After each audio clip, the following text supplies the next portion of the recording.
Tem dias que a vida da gente vira do avesso de um jeito tão rápido que a cabeça não acompanha. Você tá de pé num segundo e no outro tá olhando para o chão tentando entender o que aconteceu. Foi assim comigo numa terça-feira de agosto, com o sol daquele jeito bravo de Goiás que parece que quer fritar a gente no asfalto. Meu nome é Ezequiel. Ezequiel Ramos Cardoso. 47 anos, barba que já tem mais branco do que preto, mãos grossas de quem trabalhou a vida toda. 47 anos, e eu estava parado na calçada, na frente da minha própria casa, que na verdade já não era mais minha casa naquele momento, com uma mochila numa mão e nada mais.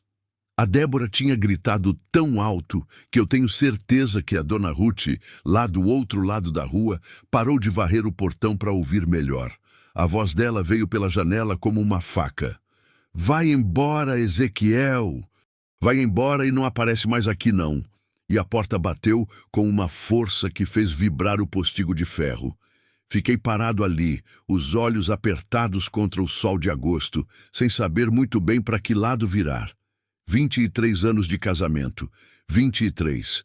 Mais da metade da minha vida inteira jogada dentro daquela relação que foi se gastando feito sola de chinelo barato. E agora eu estava do lado de fora, que nem cachorro que levou chute de portão. Não vou mentir e dizer que foi de supetão. Não foi. As coisas foram azedando aos poucos, feito leite que ninguém guarda na geladeira. A gente ia se afastando, ia se desentendendo, e eu, que sou teimoso feito mula, ficava achando que ia passar, que ia melhorar, que a gente dava um jeito. Nunca dei jeito nenhum. Fui deixando. E a Débora foi acumulando aquele cansaço que um dia derrama. O filho mais velho, o Samuel, estava na casa do amigo. A Ruth, a caçula, devia estar dormindo no quarto. 10 anos ela tinha, e com certeza tinha ouvido a discussão inteira. Esse pensamento me pesou mais do que a mochila nas costas. Mas naquele momento eu não conseguia entrar. Não dava. O jeito que a Débora tinha gritado, eu sabia que se eu voltasse aquela porta não ia abrir. Então fui. Andei 2 quarteirões sem saber para onde ia, o sol martelando na nuca. E aí parei num banco de praça e fiquei sentado por um tempo que não sei dizer quanto foi. Passaram carros. Passaram crianças correndo. A vida da cidade continuou toda normal, enquanto a minha tinha acabado de virar um nó. Foi aí que veio na cabeça um lugar. Um lugar que eu não pensava faz anos, que tinha ficado guardado lá num canto da memória como coisa de outro tempo. Uma mina abandonada, lá numa serra a uns 15 quilômetros de Goiânia, nos fundos de um terreno que não era de ninguém há décadas. Eu tinha trabalhado de servente para um garimpeiro velho chamado Seu Tobias, quando eu tinha uns 18 anos. Antes de tudo, Seu Tobias já tinha partido deste mundo faz tempo.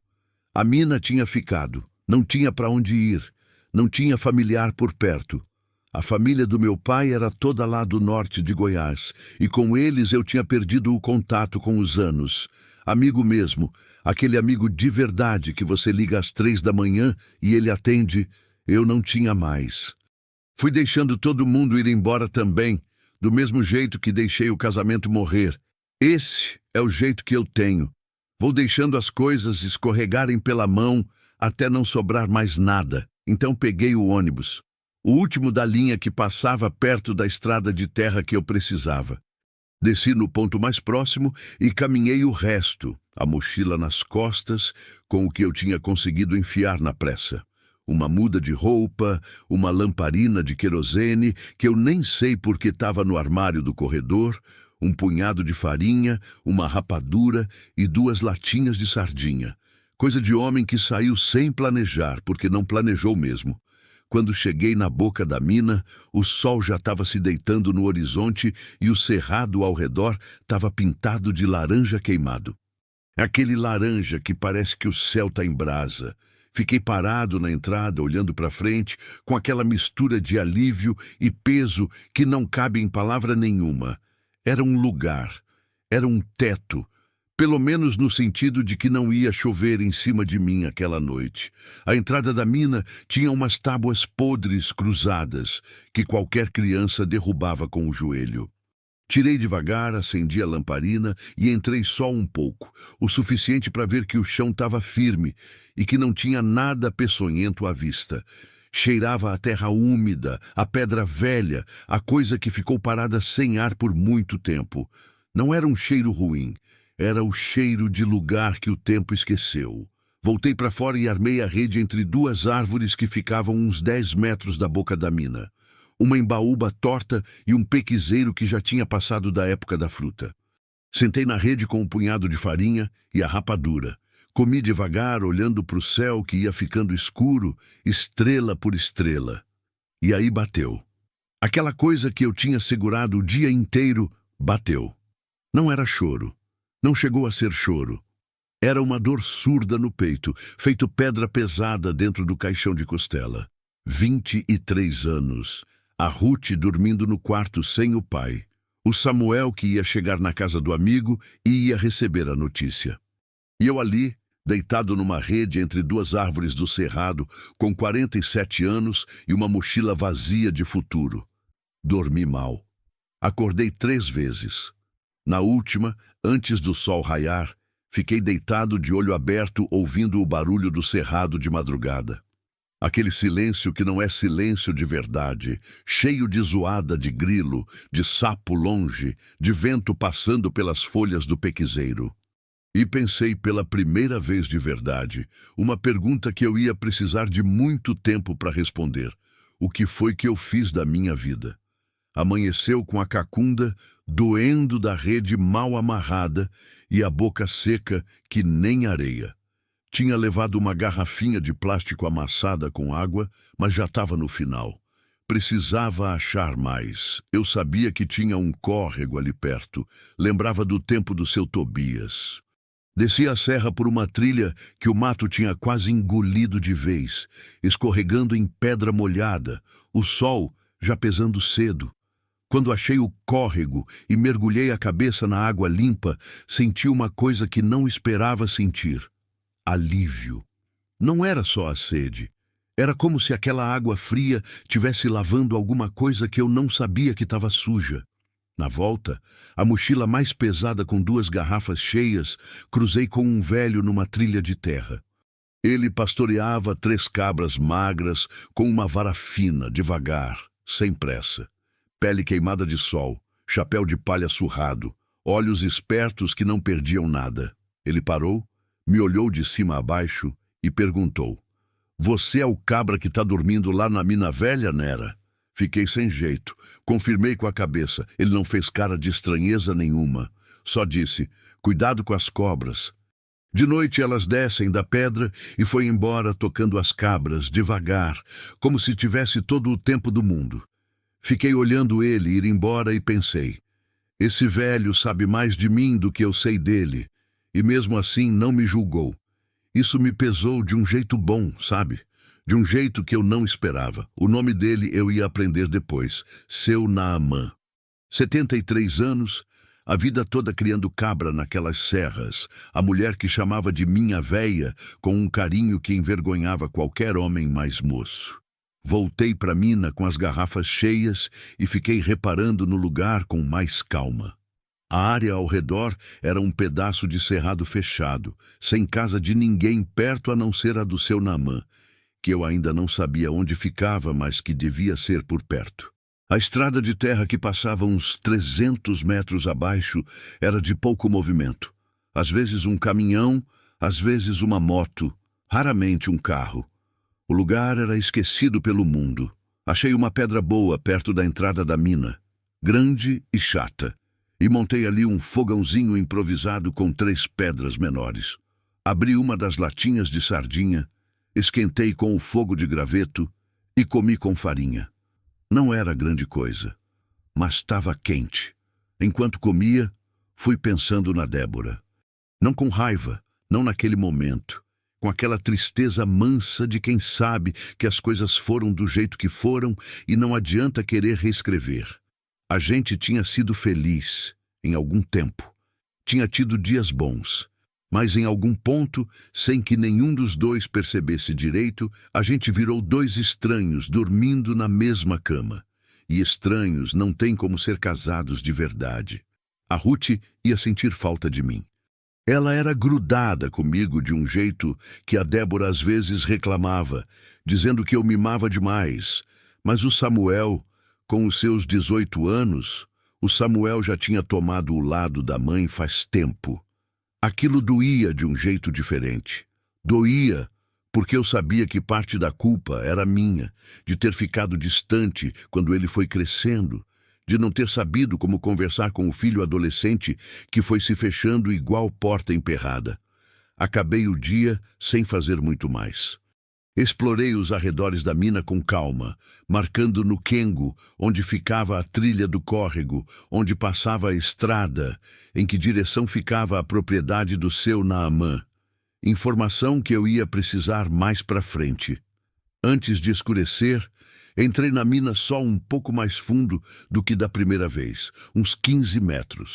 A lamparina jogava uma sombra enorme no teto da galeria, que era baixo em alguns pontos, me obrigando a dobrar o corpo para passar. O chão era de terra compactada, o ar dentro diferente do ar lá fora, mais frio e parado. Tinha uma curva lá no fundo que a lamparina não alcançava. Fiquei olhando para aquela curva por um tempo. Depois voltei para fora. Ainda não era hora. No terceiro dia resolvi explorar a mina com mais cuidado. Entrei uns 20 metros, devagar, prestando atenção em tudo. O teto, o chão, as paredes. Achei uma enxada velha enferrujada encostada num canto, uma lata amassada, uns pedaços de madeira podre que tinham sido pontaletes de sustentação do teto em alguma época. Coisa do tempo do seu Tobias, com certeza. Não achei nada de valor, mas também não estava esperando achar. Só queria entender o lugar onde eu estava dormindo, sentir se era seguro, saber se o teto ia aguentar. Parecia firme. A rocha era sólida, o tipo de granito escuro que o cerrado goiano esconde nas serras. Na saída, tropecei numa raiz que tinha crescido por uma fresta e bati o joelho na parede de pedra com uma força que fez estrela na vista. Fiquei sentado no chão uns 10 minutos, segurando a perna, com aquela dor latejando e uma vontade danada de xingar o mundo inteiro. Mas não xinguei ninguém. Respirei fundo, contei até 10, levantei. Fiz o feijão que tinha levado numa lata. Ficou salgado demais, porque eu coloquei sal sem prestar atenção. Comi assim mesmo, porque o que não mata, fortalece, e eu estava precisando de força. Naquela noite, deitado na rede olhando para o céu cheio de estrelas, me peguei pensando no que ia fazer. Não podia ficar na mina para sempre. Em algum momento precisava de dinheiro, de trabalho, de algum plano. Mas toda vez que eu tentava pensar nesse plano, a cabeça não fechava em nada. Era como tentar segurar fumaça. O que eu sabia fazer? Tinha trabalhado de ajudante de mecânico quando era novo. Depois de servente de pedreiro, depois do casamento e as coisas do casamento, e fui indo de bico em bico, de emprego em emprego, sem nunca ter de verdade um caminho definido. 47 anos, e eu ainda não sabia bem o que era que eu queria da vida. Essa percepção foi mais pesada do que o joelho machucado. O quarto dia trouxe a primeira coisa boa. Estava descendo a estrada de terra para buscar água no córrego quando vi um caminhão de feira parado com o pneu furado. O motorista era um rapaz novo, uns 25 anos, todo aperreado, porque não sabia trocar o pneu e o celular estava sem sinal. Cheguei chegando, sem ser chamado. "Deixa eu ver aí." O menino olhou para mim com aquela cara de quem não sabe se confia ou não. Mas o desespero dele falou mais alto. Troquei o pneu em 20 minutos. Sabia fazer isso desde os tempos de ajudante de mecânico, antes de tudo. As mãos lembravam mesmo que o Kengo tinha esquecido. Quando o pneu ficou no lugar e eu me levantei, o rapaz ficou tão aliviado que pareceu que ia chorar. "Moço, o senhor me salvou. Eu ia perder a feira toda." Ele abriu a carroceria do caminhão e disse que eu podia pegar o que quisesse. Peguei sem exagerar. 1 quilo de farinha, um pedaço de queijo de coalho que cheirava bem, umas bananas e uma rapadura grande. Fiquei rico de comida de um supetão. Naquela noite, pela primeira vez desde que tinha saído de casa, comi bem de verdade. Sentado na pedra perto da mina, queijo com banana e rapadura, olhando as estrelas, e o peito doía um pouco menos do que tinha doído na noite anterior. Pequena vitória, mas vitória. No quinto dia, o seu Naamã apareceu de novo. Dessa vez não estava com as cabras. Vinha com um embrulho na mão, enrolado num pano de algodão. Minha véia mandou isso aqui para você. Abri o embrulho e o cheiro me bateu na cara antes mesmo de ver. Carne de sol, manteiga de garrafa num pote de vidro e uns beijus enrolados em folha de bananeira. Comida feita com capricho, com aquele cuidado de mão de mulher velha que sabe cozinhar de verdade. Fiquei tão sem jeito que não soube o que falar. O seu Naamã não esperou agradecimento nenhum. Só deu um aceno com a cabeça e foi embora, devagar, do mesmo jeito que tinha aparecido. Fiquei parado com o embrulho na mão por um tempo bom. Aquilo mexeu comigo de um jeito que eu não esperava. Uma mulher que não me conhecia, que nunca tinha me visto, mandava comida assim, sem pedir nada em troca. Enquanto lá em casa, depois de 23 anos de casamento, eu tinha virado uma presença que pesava. Não pensem que eu estava culpando a Débora. Não estava. Eu sabia que tinha errado também. Sabia que tinha me fechado, que tinha ficado distante, que tinha deixado de olhar para ela do jeito que ela precisava ser olhada. Mas a diferença entre o gesto daquela mulher velha que eu nem conhecia e a frieza dos últimos anos do casamento era grande demais para ignorar. Passei a tarde andando devagar ao redor da mina, pensando nisso. Antes de escurecer, entrei na mina de novo. Dessa vez, fui mais longe do que tinha ido antes, uns 30 metros. A galeria ia se estreitando aos poucos, o teto ficando mais baixo, e eu ia curvando o corpo mais e mais. A lamparina na mão projetava a minha sombra na parede de um jeito que me fazia parecer 2 vezes maior do que sou. E aí cheguei na curva que eu tinha visto antes e que nunca tinha passado. Parei na frente dela. A lamparina iluminou só o começo da curva. Depois, escuro total. Mas eu conseguia sentir que o ar ali era diferente, mais fresco, como se viesse de um lugar mais fundo. Fiquei parado naquela curva por um bom tempo, a lamparina na mão, o coração batendo mais rápido do que devia para um homem parado. Tinha alguma coisa ali. Não sabia o que era, mas tinha. Voltei para fora sem ir para lá, ainda não era hora. A noite do 6º dia foi a mais difícil que eu tive até então. A noite do 6º dia foi a mais difícil que eu tive até então. Choveu. E quando digo choveu, digo daquele jeito que o cerrado goiano chove quando resolve, sem avisar, de uma vez, grossa e braba. Em 2 minutos a rede estava encharcada, e eu corri para dentro da mina com a mochila no peito, tropeçando no escuro. Sentei lá dentro, as costas na parede de pedra úmida, a lamparina entre as pernas, ouvindo a chuva lá fora. E aí, bateu. Aquela coisa que eu tinha segurado desde a terça-feira, desde a porta batendo, desde a mochila nas costas. Bateu de vez. Chorei.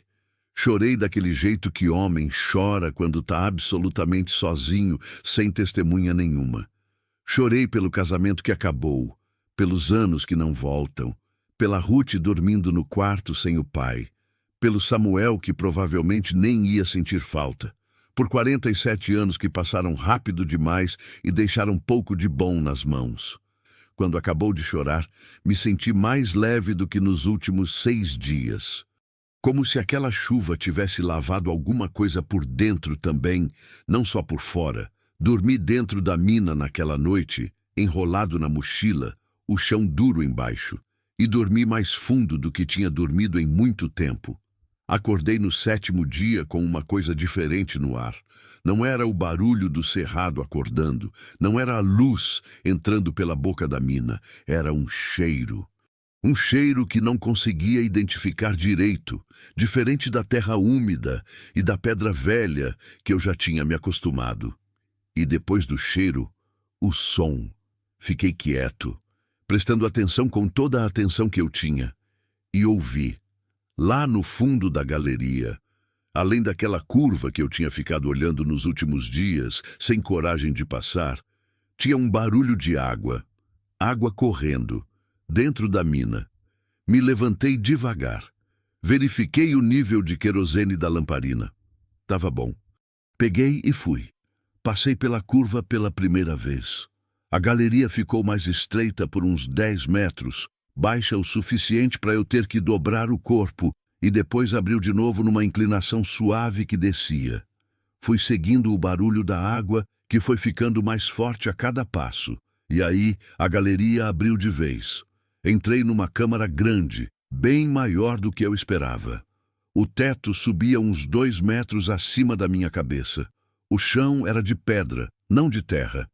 E numa parede do lado esquerdo escorria um fio de água limpa que vinha de uma fresta na rocha e sumia num buraco no chão, drenando para algum lugar mais fundo.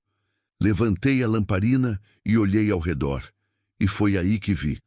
Nas paredes da câmara, cortando a rocha escura em várias direções, havia veias de um material diferente, amarelo, reluzente, que faiscava quando a luz da lamparina batia. O coração deu um salto dentro do peito que eu achei que ia sair pela boca. Fui até a parede mais de perto. Coloquei a mão na rocha.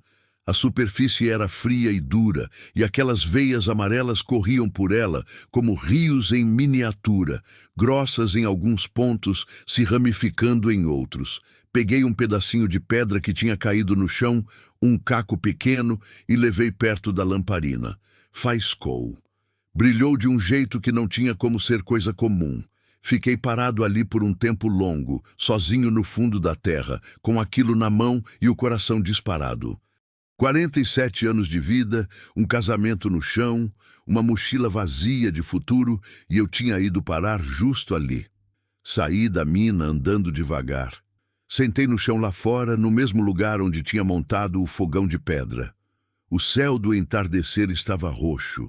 Aquele roxo de Goiás que parece pintado à mão.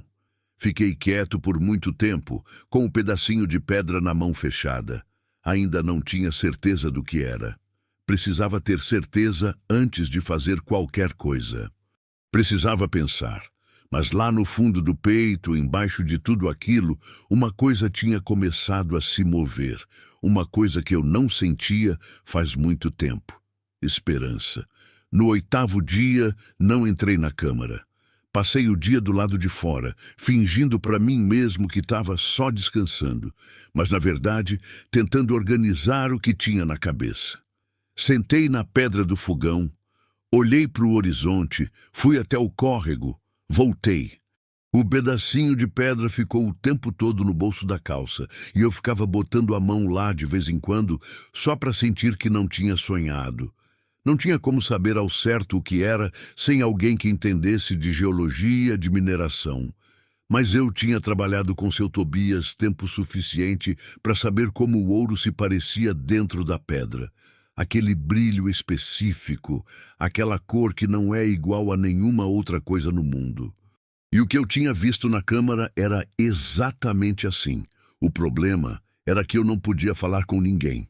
Ainda não. Precisava entender o tamanho da coisa antes de abrir a boca.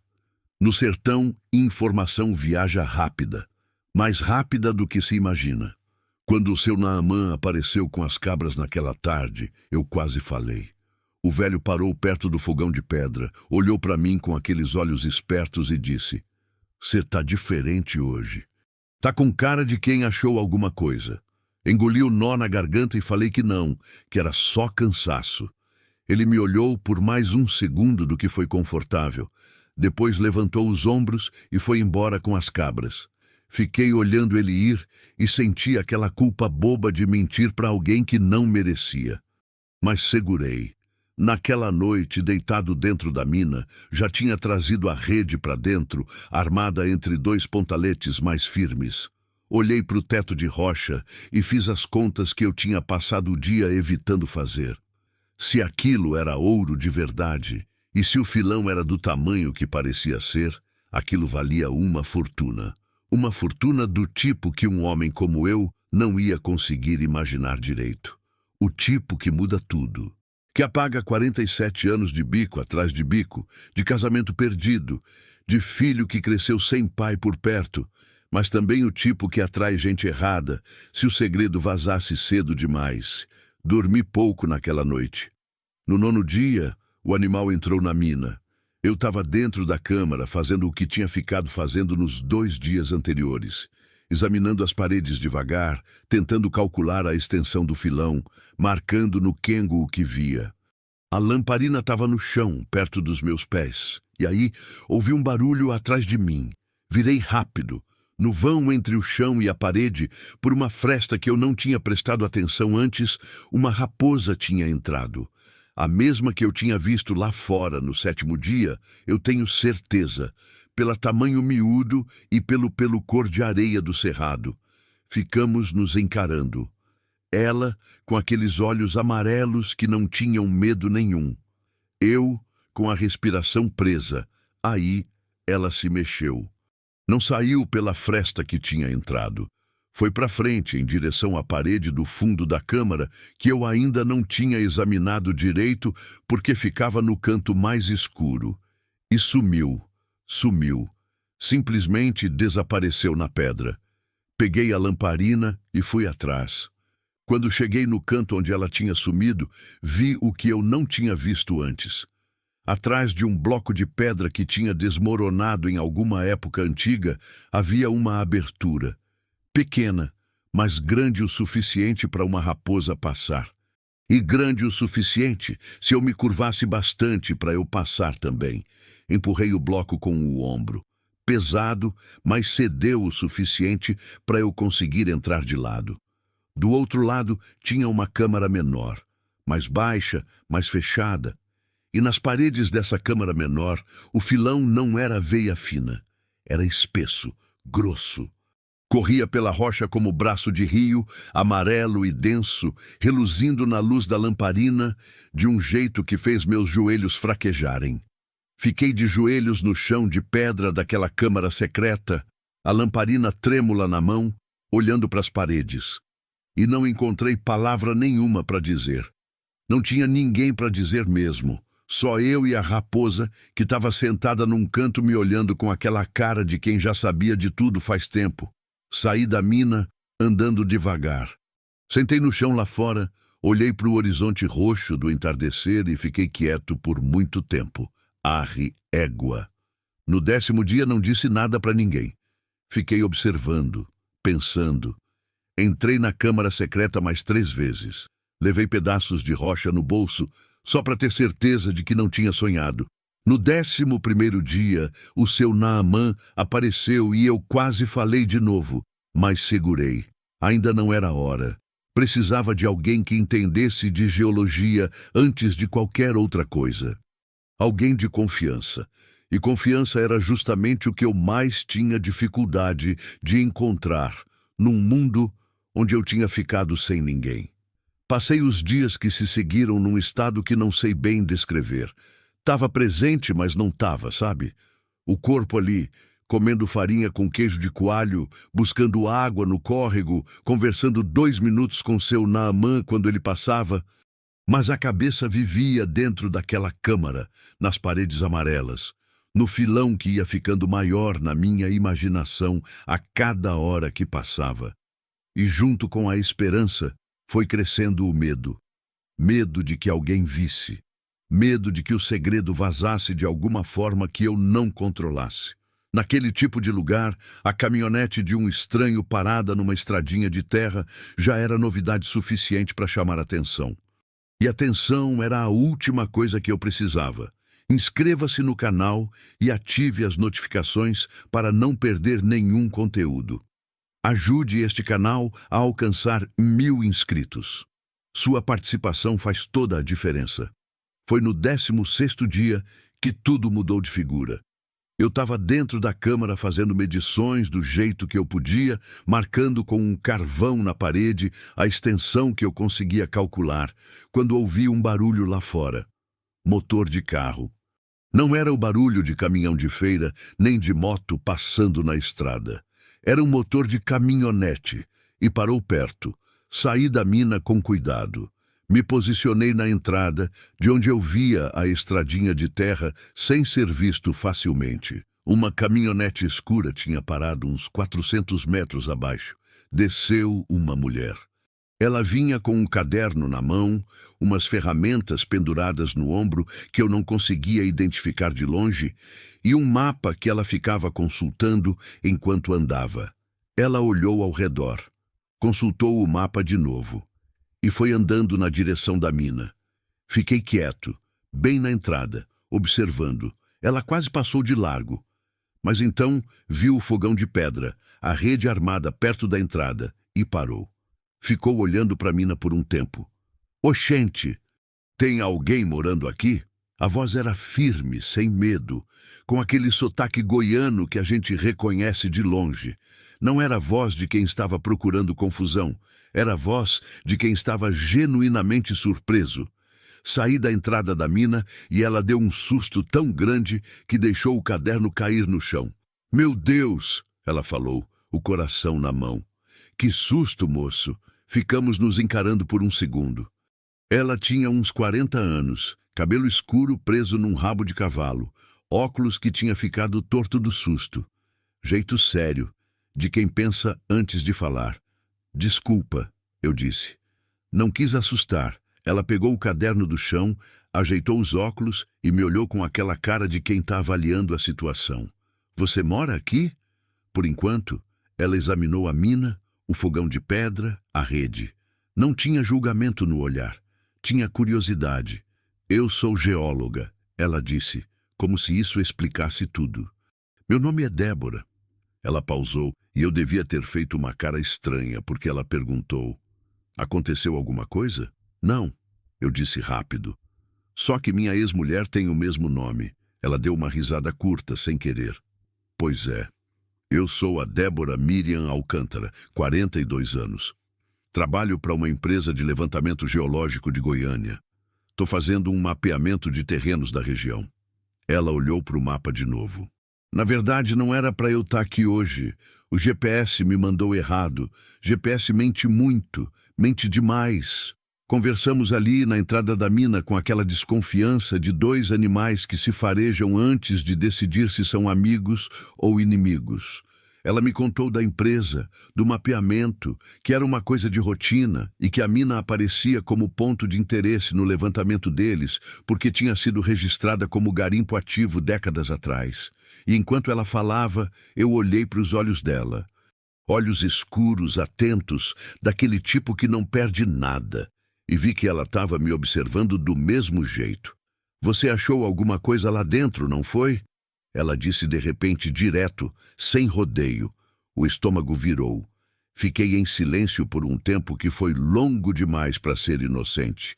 Por que você pergunta isso? Ela apontou para o meu bolso. Porque você fica colocando a mão no bolso da calça a cada 2 minutos. E a mão sempre fecha quando você tira.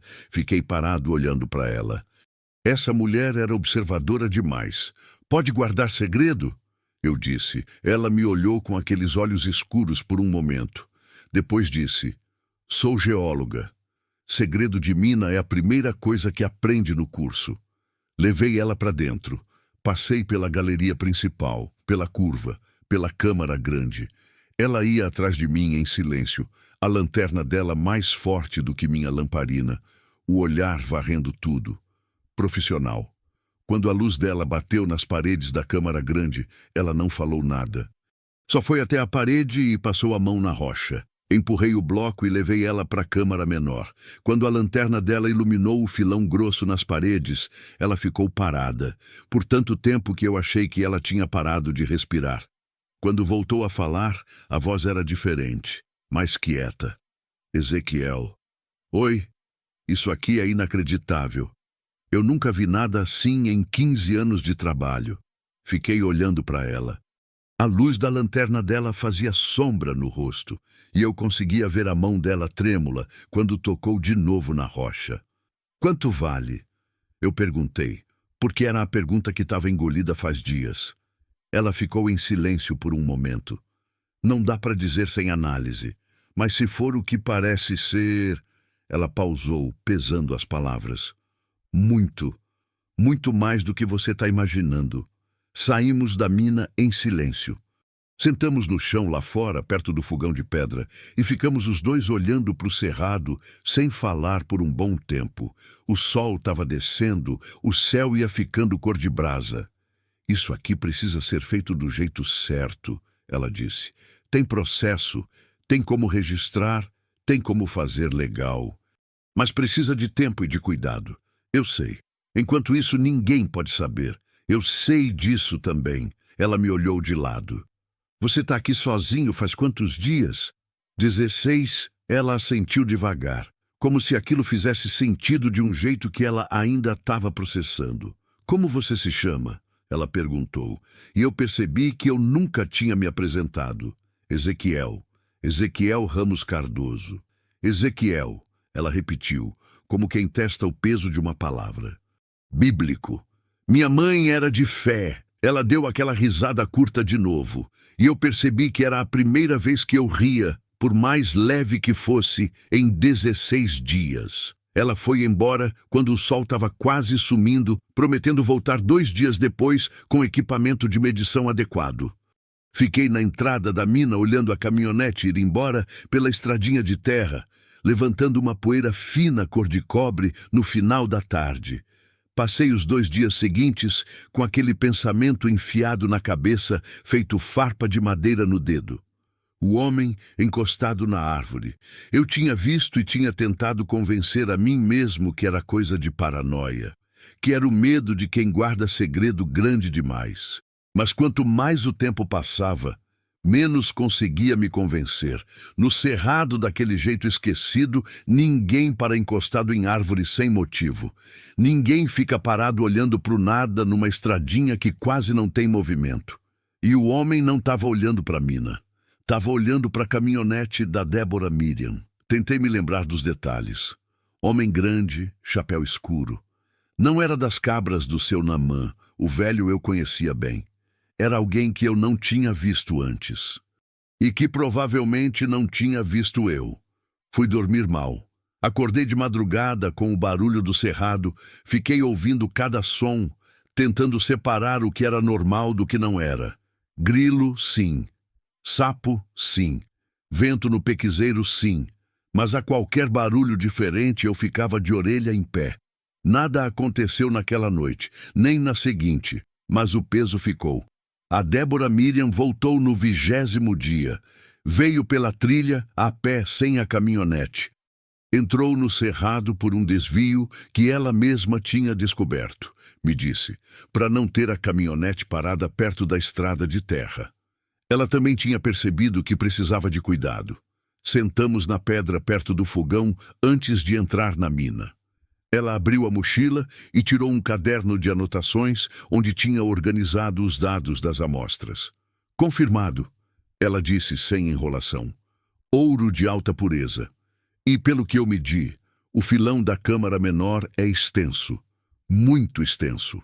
Vai além do que a gente consegue ver a olho nu. Fiquei em silêncio. Tem mais, ela disse. Eu pesquisei a situação do terreno. Essa área está como terra devoluta há décadas. Não tem dono registrado. O garimpo antigo do seu Tobias nunca foi formalizado de verdade. Isso significa que a situação é complicada, mas não impossível. Complicada como? Complicada no sentido de que vai precisar de processo, de paciência, de fazer do jeito certo. Mas existe jeito certo de fazer isso, Ezequiel.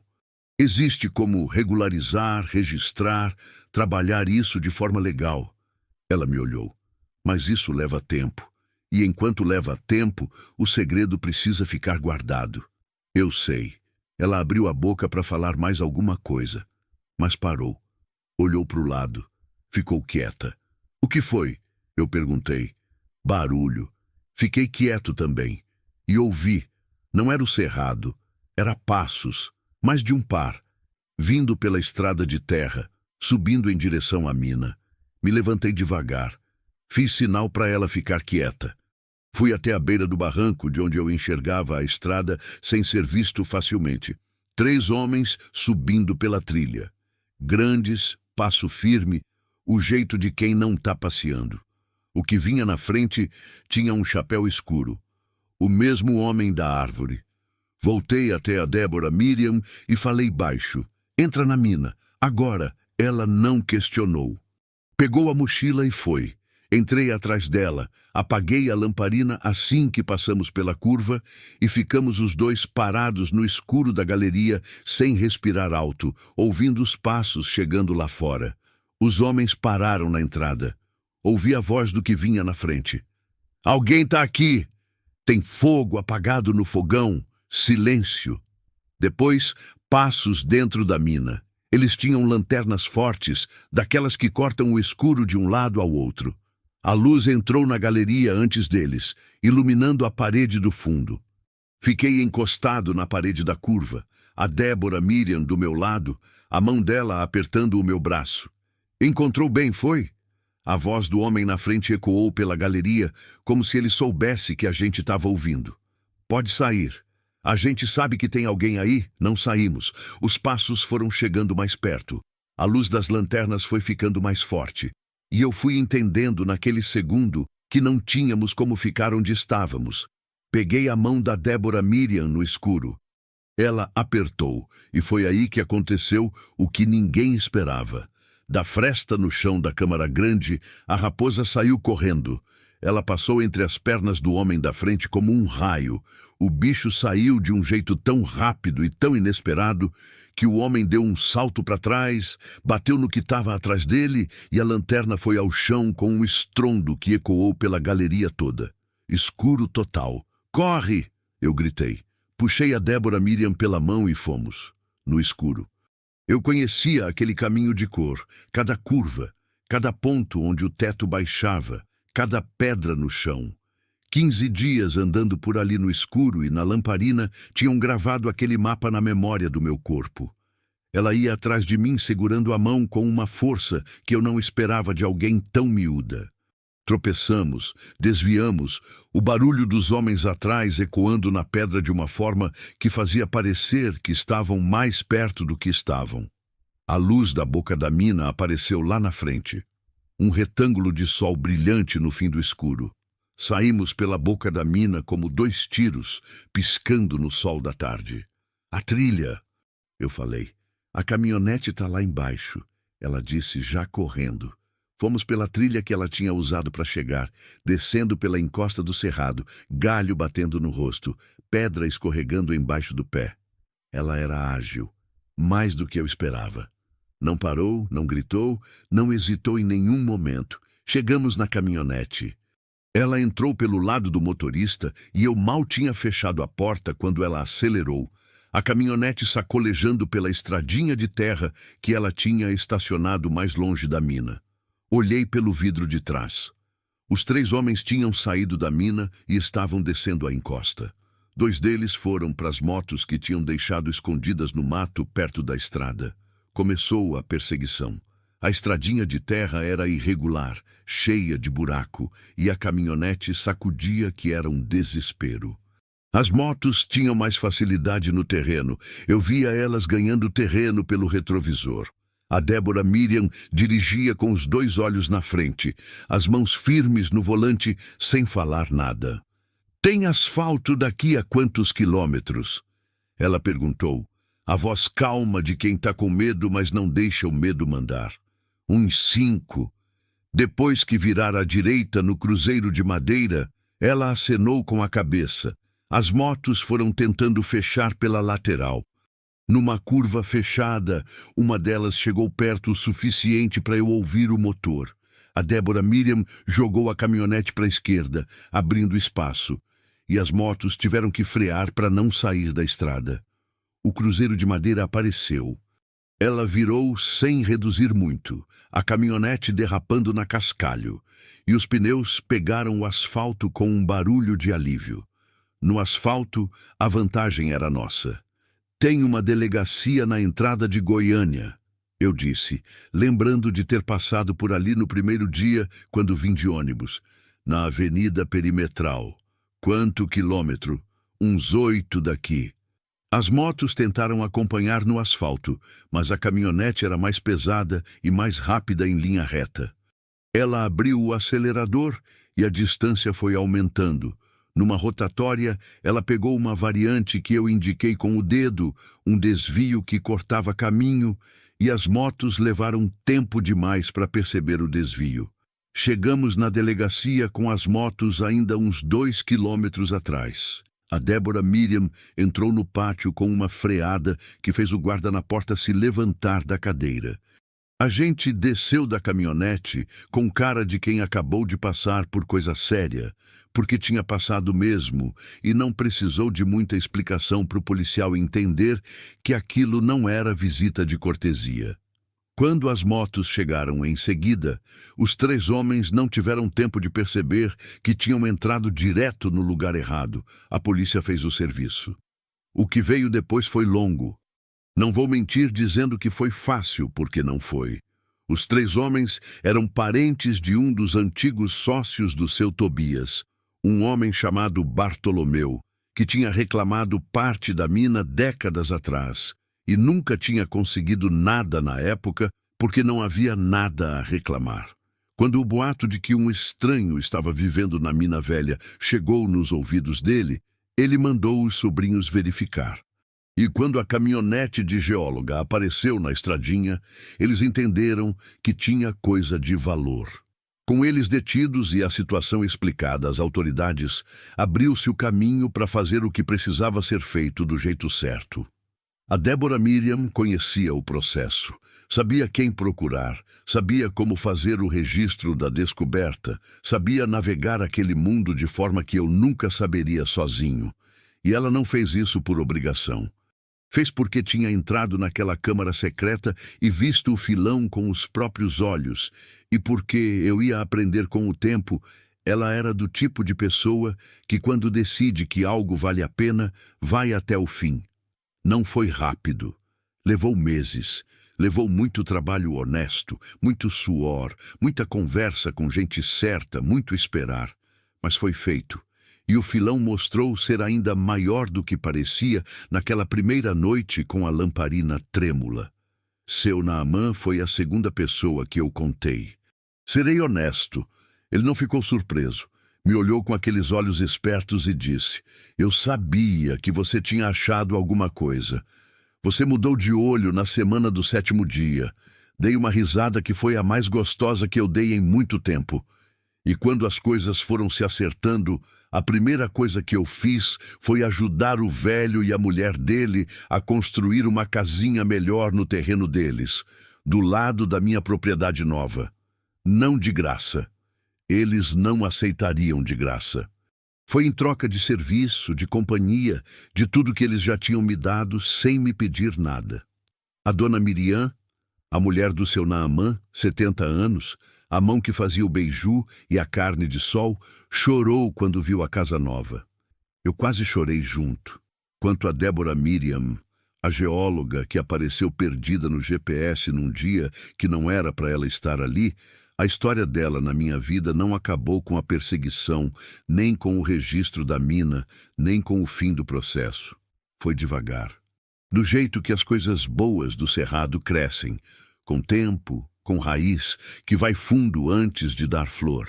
A gente foi se conhecendo nas idas e vindas daqueles meses de trabalho, nas conversas no final do dia na pedra do fogão que eu mantive, mesmo depois de construir uma estrutura melhor, nas brigas, porque ela era teimosa tanto quanto eu, nos entendimentos que vieram depois das brigas, que sempre ensinavam mais do que o acordo fácil. Não foi perfeito.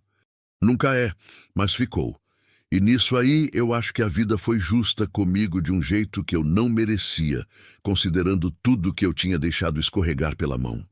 Tem uma tarde que eu guardo na cabeça de um jeito que não vai sair mais.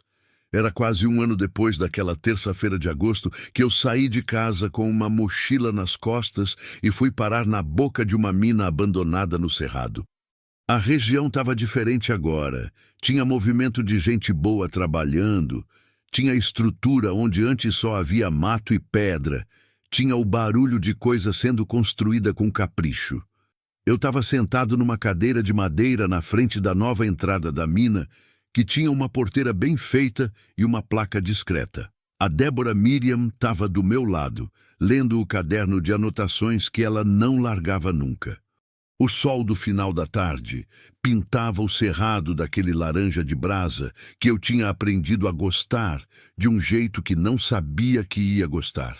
O seu Namã passou na estrada de baixo com as cabras, ainda magras, ainda tocadas pela vara fina, ainda devagar como sempre. Ele levantou o chapéu surrado e gritou lá de longe: "Tudo jóia, cabra!" Eu levantei a mão e dei uma gaitada que foi longe no cerrado. "Tudo jóia, velho." Tudo jóia. A Débora Miriam não levantou os olhos do caderno, mas eu vi o canto da boca dela subir. No bolso da calça, por hábito antigo, eu tinha o pedacinho de pedra com o brilho amarelo. O mesmo que eu tinha pegado na câmara naquele 7º dia, que tinha ficado comigo em todo aquele tempo como uma espécie de lembrança do que é possível quando a vida vira do avesso. E você, em vez de fugir da mina escura, decide entrar. No mato, um pouco além da porteira, ouvi um barulho rápido e leve entre as folhas. Olhei, mas já era tarde. Só deu para ver o pelo cor de areia do cerrado sumindo entre os galhos. A raposa. Sorri sozinho para ela, que já não estava mais lá para ver. Mas tudo bem. Ela já tinha feito a parte dela.